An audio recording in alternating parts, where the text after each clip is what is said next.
Hi everybody. It's been quite a while since I've actually done a vlog, and it's coming to near the end of Me Made May. I just can't believe it.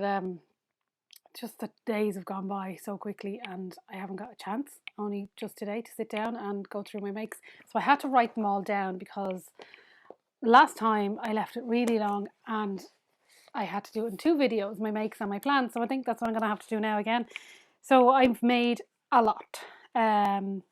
Today I'm wearing, this is the Bonnie top by Style Arc, and it's in a Jackson viscose. It's an old fabric.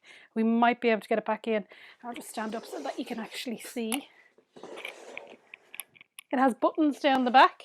Can't really see with this fabric, but it'd be nice in a linen or something like that. And then I'm wearing the Sew Over It Mia jeans.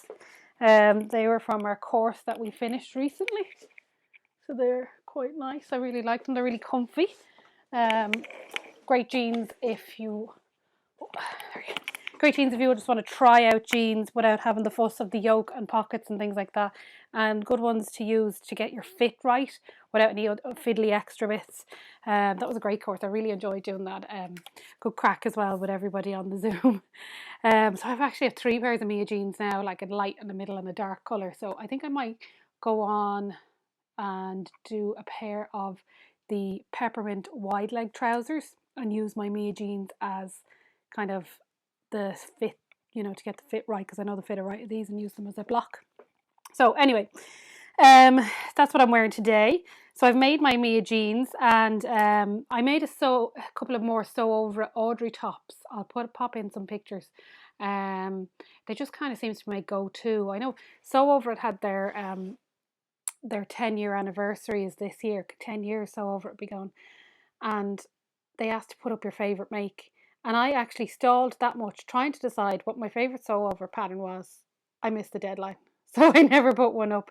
I just don't know. Like, I really like their patterns. I think because the block fits me well and I like the style of them. Like, there's loads of companies that I like, but I do actually do quite a lot of Sew Over patterns, including the Audrey.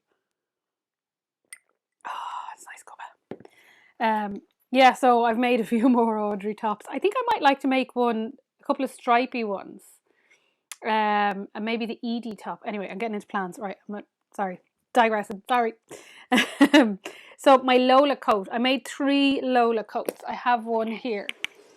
This is a linen version. It's in a linen herringbone, and it's the longer version. And I still haven't done the cuffs. Need to do that. I did a version in wool, herringbone wool, and then I also did a version in the cotton knit, which I love. I'm practically living in that one. I love that one. So that's filthy and it's in the wash. I'll try to put in some pictures if I can find some.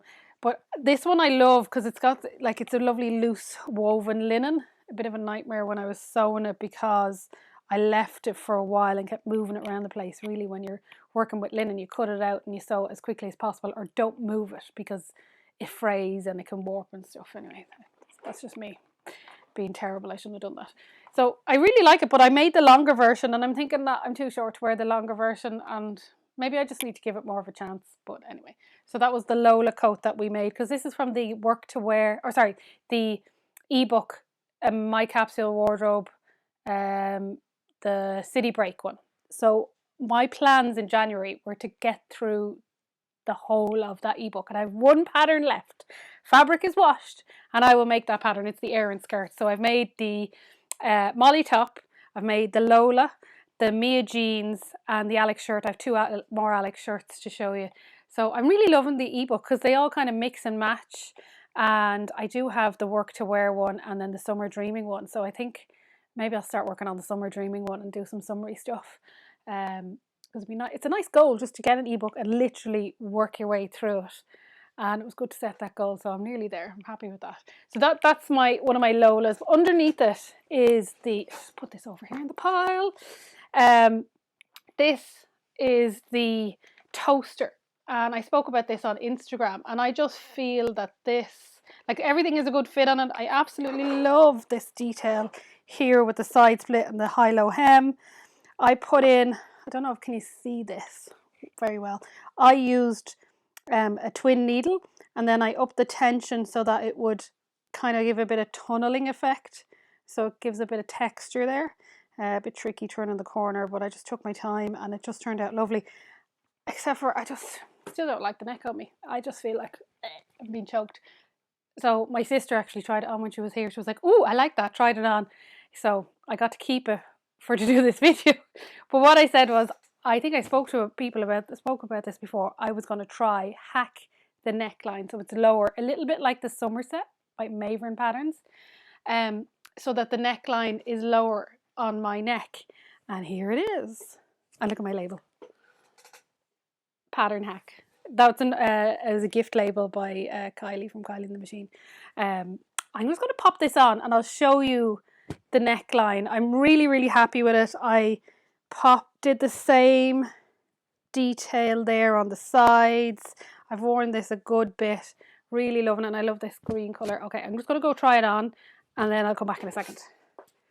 I'm really, really happy with this. I really like this neckline, just that little bit lower, but still has the feel of this neckline with the same fold over, but it's much lower. So I used the Somerset by Maven Patterns as a guide, but I just drew the neckline again, and I'm just so happy with it. I'll stand up and give you a good look. So you can see there, I like the length on this. I'm not sure it goes with indigo blue jeans. I was wearing it with black jeans during the week. The length, I didn't change the length. Now I'm 5'2", so if you're taller, I think you'd need to lengthen this unless you want it very cropped. Comes down at a nice length on the back. I'm really happy with that. And then the split detail, and it's nice. It's just a really comfortable top, and I think I'll make this again. There's me talking about plans. Sorry. I think I might make it again in a sweatshirt fabric and see what that neckline is like. I think it'd be really nice. Yeah, I'm loving this. Raging, I didn't do it in that colour originally, but anyway, my sister's getting a present, so maybe I'll get a bit babysit now, but you never know. Anyway, so that's I'll just tick these off because I will forget. Oh, I also made a jumper for James. If I can find a picture of him, I'll pop it up. Out of the scraps from this, because I found with the way it goes from the bust down out, trying to fit them on, I had quite a big chunks, so I had enough to make a jumper from him. That was good, and he really likes it too. It's a really cute one. This is the cotton knit. Yeah, so that's my toaster top that I've hacked. I tend to do that quite a bit, to hack patterns. I kind of see things that I like about them and then I want to change them around. So a lot of my students were asking me about hacking a pattern and how can you do it, and they said they didn't feel confident in it, but sometimes it's just little tweaks and you're hacking a pattern. So my next round of classes, I will actually be doing a course called Can You Hack It, and it's going to be hacking different patterns and adding sleeves, changing necklines, turning a top into a dress, things like that. So watch out for that because that's coming up soon. Then what else have I done? Oh, my Alex shirts, plural. I've got quite a few. I think I might have worn one in one of my recent videos, but this is the one I did in the demo, and it's in a washed cotton. I actually went mad with the Kylie in the Machine labels there. And I put little pink buttons down the front. I just really like this shirt for the turn up on them, because I tend to just pull up sleeves anyway or turn them up, so that's perfect, and you don't have to do the cuff, like for an everyday shirt, so you feel a bit dressed up but not overly dressed up. It's a lovely shirt. Really enjoyed making that. I would say it's very oversized, so I went down a good bit. I think I did a 12. I'd normally be so over at 14. This is very crumpled because it was literally in a pile there. Another Kylie and the Machine label. I think I had this in my last video, but I didn't do the buttons yet, and I put in little sparkly buttons. They're so cute. The one thing about this is there's no collar stand, so it's a really good make for beginners to try out a shirt. So I really enjoyed doing this. I would say with the tencel, it doesn't hold a fold on the cuff as well, so I possibly might shorten those, or I might get lazy and not do it at all. I've actually got one here that I haven't written down, and that is my Marlo's plural. I did make a Harper. Sorry, I'm like distracted. I did make a Harper as well, another one, a cream one with, I think it might have been in one of my Instagram stories, a cream one with the Aran knit on it, just because I felt like I needed another cardigan. We need cardigans for all this outdoor dining we're going to do over the summer. Looking out that window, it's not really outdoor dining weather at all. But anyway, my Marlo, everybody's been talking about this Marlo pattern. And I saw it and I thought, God, that looks like such a cozy cardi. I think I'd like to do that. And I was thinking, yeah, I'm going to give the short one a go. So I have two of them made. So I made the short one and the long one. And I made it in the cotton rib knit that we have. It has lots of stretch in it and it's 80% cotton. So it's not like your standard rib knit that you see, kind of like a jersey, rib that's beyond the cuffing and things. This is kind of a heavier, it's more of a textural fabric. So can you see that there? It's a cropped cardigan. It's really, really lovely. And I've been wearing it loads with high-waisted jeans. And I'm thinking it might be nicer in other colours as well. And I have these big chunky vintage buttons. They're for sale in the shop as well, those big buttons. But the one that I'm really wearing loads is the long one, of course. I'm kind of like a certain length. Not too long, not too short, just right. I'm Goldilocks when it comes to my cardigans. I'll put this one on so you can see it. And I actually haven't washed this yet, so the marks are still on it from, I don't know if you can see them. Over the way.